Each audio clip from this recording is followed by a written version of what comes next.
Hello, welcome to Euro Cine Expo 2025 in Munich. It's day two, a very hot and humid Friday. I'm talking to Amy Silk, cinematographer. Thanks for joining us. Hi, thank you for having me.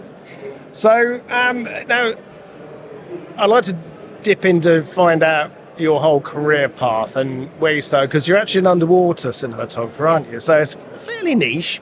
But what age did you suddenly decide, I like moving images, I want to be a part of this somehow? I actually think it was going on in the background for quite a while for me. My dad is in the industry, Mark Silk. He's quite well known underwater cameraman, and from a very young age, I was going onto set with him and just experiencing it, just being on set, just understanding what it's like. Yeah. And I don't think I necessarily saw it as a career, but I Right. always enjoyed it. Yeah. And then I think maybe thought my brother would sort of follow him into the business. But actually it was me that showed far more interest. Yeah. And I went to university and I studied film and media production at Sheffield Hallam. And then at the same time I did my HSC Part 4 commercial diving ticket, Yeah. which is what you have to do in the UK to be able to work in media scuba. So I was doing that at the same time, and then it just sort of just started working for like little or no money, just like being trainee in a trainee position, and just really getting to know what it's like on set, and then just sort of went from there. But Yeah. I've always been very big on underwater and water sports. So I started diving when I think I was 11. Oh, right. So, yeah. And I was a big synchronized swimmer, Right. which really has taught me a lot of how to like move my body underwater. A lot of Yeah. that buoyancy control is all from that synchronized swimming background. Right. Yeah, so that's sort of where I came from. So my love for underwater and my love for like cinematography just went parallel together and merged. Converged, yeah. I mean, it is, when you see behind the scenes footage of underwater photography of any sort, it looks like a ballet of you trying to, you're the entire support for that camera, but you're in a different liquid medium. It seems, I guess for you, that felt natural off the bat because you've been doing that so long. Yeah. I think you have to use the water to your advantage. Right. Sometimes people try and fight the water and, like put like lots of weight on and try and like walk through the water, but actually you just put your fins on and use your breath. Breath is really important underwater, and use your buoyancy to move the camera, and you actually gives you so much more freedom. So like on land, if you wanted a shot from like the top corner of this room, you'd have to get like cranes and all sorts out to do that, but I just take a deep breath in and then swim up to the surface, and you just have a lot more freedom underwater. Do you do a lot of it free diving as opposed to scuba? We try and use scuba as much as possible. Just from a safety point of view. Safety, and also like Time. I like an easy life. You can't go again so often if you're free diving it. Yeah. But sometimes you need to hold your breath, such as if you're looking directly up, you can't have those bubbles coming out. So you could go down the rebreather route, but that has its own difficulties. So it's easier just to be able to hold your breath and shoot looking up. Or if on the rare occasion you have to move through the water really, really fast. So I've got it's called a scuba jet, and it's like a little mini torpedo that mounts to the bottom of the camera, the housing. And that can propel me through the water, and I kick as well. And just to make it a bit more aerodynamic, then I normally drop my cylinder and just hold my breath. But obviously I can't do it for very long.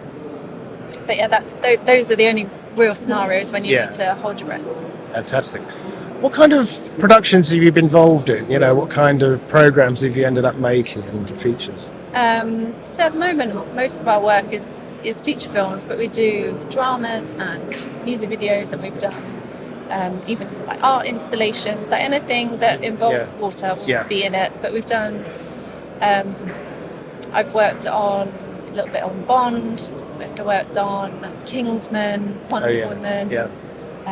More recently, How to Train Your Dragon. Right.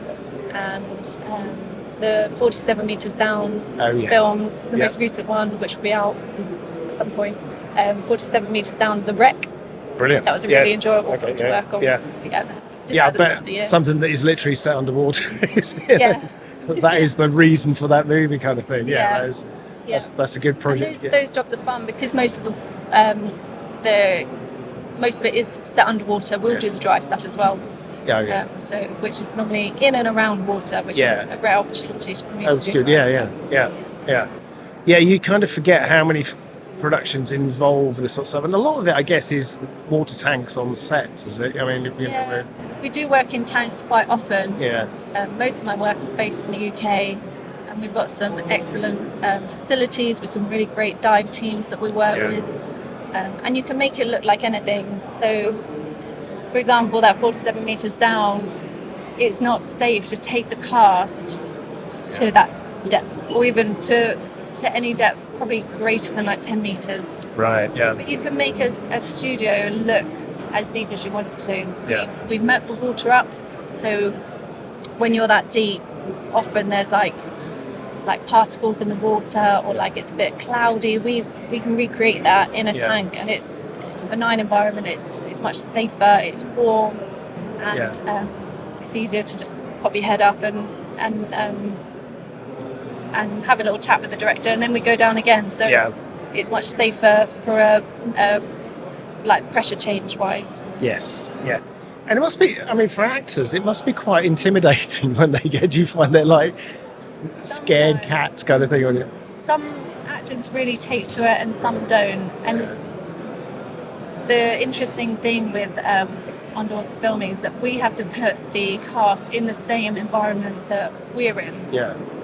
So whereas I'm qualified to be there, there's a loophole in the diving at work act that means that actors don't have to have the same qualification because they don't. It's not their career. No, it's not their career. Yeah. So they have to have a safety diver with them. Right. And that's how we get around that. Yeah. So as long as they have a safety diver with them at all times, and they get trained by that safety diver, and it's different to if you were just on holiday learning how to dive, because if you're on holiday learning how to dive, if you were not having a great time, you'd probably say, I'm not having a great time. We're sit on the beach. If you're being paid a lot of money, and maybe if it's you're maybe not that established as an actor, you might not say, I'm actually really uncomfortable. So the safety divers that we work with, they are very good at noticing when someone is actually not comfortable in the water. They don't need to know like how to check their air or like pressure changes and stuff like that. They don't need to know how to clear their ears. But that's it, and the safety diver takes the diving out of it for them. Yeah. What about rehearsal as well? I mean, that must be, because it's not just, from a camera point of view, you'll find out, I guess a lot of it is blocked out beforehand, but a lot of it on the day is you discovering the best way to shoot and light the thing. Yeah, we like to rehearse it beforehand, and this is where having doubles really helps. So sometimes with an actor, if they're not comfortable, we might only get one attempt at it. Yeah. So having a double that's got a good lightness means that we can get those wides if it all goes wrong. If they get an ear infection, then they're out of action. And shooting two cameras underwater helps, so that if they do only have one take in them, then we've got two angles. Yeah. What about equipment as well? Because it's puts a whole new angle on what kit you choose, doesn't it? It's almost an entire different discipline to. Yeah, there's a right and a wrong piece of kit for any job. Right. So, for example, if you're shooting on the surface, sometimes a splash bag is the right piece of kit for that job. But if you're trying to take that splash bag even a meter underwater, the pressure will mean that it will like press all the buttons on the camera. It will bend like plugs and things like that. And it's just like trying to operate an upside down bucket. Yeah. So that's where you want the hard housings, which if you make them neutrally buoyant, they're like lovely to operate underwater. But if you have to lift that out of the water, then all of a sudden they're really heavy. So it's just about finding the right piece of kit for the job. Fantastic. Well, thanks for spending the time to talk to us, Amy.